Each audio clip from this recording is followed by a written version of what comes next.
জানাবো টাঙ্গাইলের সবজির বাজারের খবর। সেখান থেকে যুক্ত আছেন সহকর্মী কাউসার আহমেদ। কাউসার, জানাবেন বাজারের সবজির সরবরাহ দরদাম কেমন?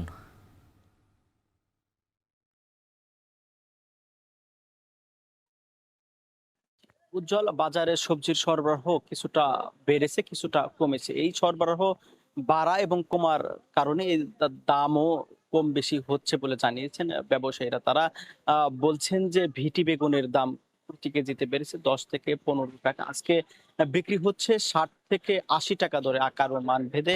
এরকম কাঁচামরিচের দাম কিছুটা কমেছে। তারা বলছেন যে গেল সপ্তাহে যে কাঁচামরিচ ৯০ থেকে ১০০ টাকা দরে বিক্রি হয়েছে, সেটি আজকে ৭০ থেকে ৮০ টাকা দরে বিক্রি হয়েছে। আর এছাড়াও গাজর বিক্রি হচ্ছে ১০০ থেকে ১২০ টাকা, টমেটো বিক্রি হচ্ছে ১০০ থেকে ১১০ টাকা দরে। এরকম আ ফুলকপির দাম কিছুটা কমেছে। আজকে ফুলকপি বিক্রি হচ্ছে ৬০ থেকে ৬৫-৭০ টাকা দরে। এছাড়াও চাল কুমড়া বিক্রি হচ্ছে আকার ও মান ভেদে ৩০ থেকে ৬০ টাকা দরে। তারা ব্যবসায়ীরা বলছেন যে এই চাল কুমড়ার দাম অপরিবর্তিত রয়েছে। এছাড়াও কচুর লতা বিক্রি হচ্ছে ৮০ থেকে আ ৭০ টাকা কেজি দরে। আর এছাড়াও কচুর মুখির দাম কিছুটা বেড়েছে। কেজিতে ১৫ থেকে ২০ টাকা পর্যন্ত বেড়েছে বলে জানিয়েছেন ব্যবসায়ীরা। তারা বলছেন যে আজকের বাজারে কচুর মুখি বিক্রি হচ্ছে ৬৫ থেকে ৮০ টাকা পর্যন্ত প্রতি কেজি আকার ও মান ভেদে। এরকম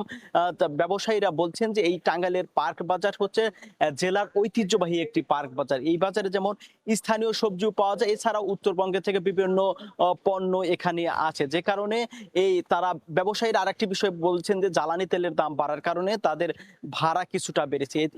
এর প্রভাব পড়েছে এই সবজির বাজারগুলোতে। আর এই বাজারে টাঙ্গাইলের শহর ছাড়া প্রত্যন্ত চরাঞ্চল, পাহাড়ি এলাকা এবং পার্শ্ববর্তী মানিকগঞ্জ এবং গাজীপুরের যারা ব্যবসায়ীর পাইকার রয়েছেন, তারা এখান থেকে পাইকারি দরে সবজি কিনে নিয়ে তারা স্থানীয় বাজার হাটে বিক্রি করে থাকেন। তো এই ছিল উজ্জ্বল আমার কাছে টাঙ্গাইলের পার্ক বাজার থেকে সবজির দরদাম নিয়ে সর্বশেষ তথ্য। টাঙ্গাইল থেকে সবজির বাজারের খবর জানাচ্ছিলেন কাউসার আহমেদ।